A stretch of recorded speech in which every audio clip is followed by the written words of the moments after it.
Автопатот Штип-Миладиновци е ЗД првата жртва.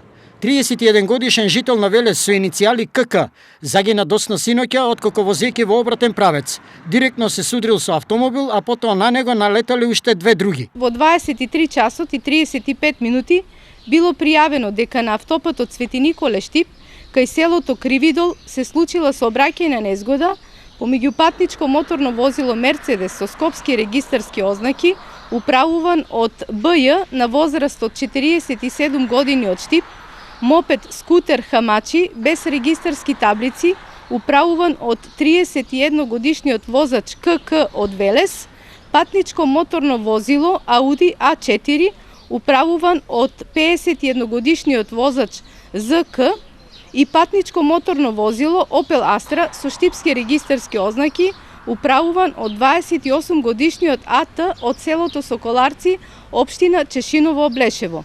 Сударот бил страшен, а од ударот велешаницот загинал на лицеместо, додека членовите на семејството кое се превезувало со Мерцедесот се повредени. Возачот на патничкото моторно возило Мерцедес Е320, неговата 45 годишна сопатничка и двете малолетни деца на возраст од 15 и 13 години се здобиле со телесни повреди и биле пренесени во клиничката болница Штип за укажување на лекарска помош. Неколку часа, 3 километри колона од возила била заглавена на автопатот додека траел увидот.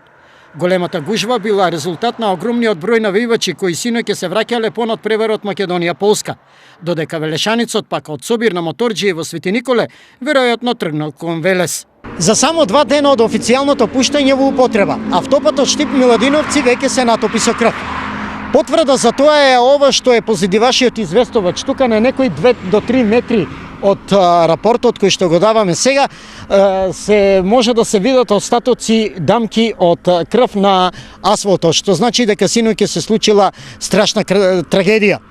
Како се случило возачот на моторот да влезе во погрешен правец и со колкава брзина возеле тој автомобилот е нешто што треба да го утврди истрагата.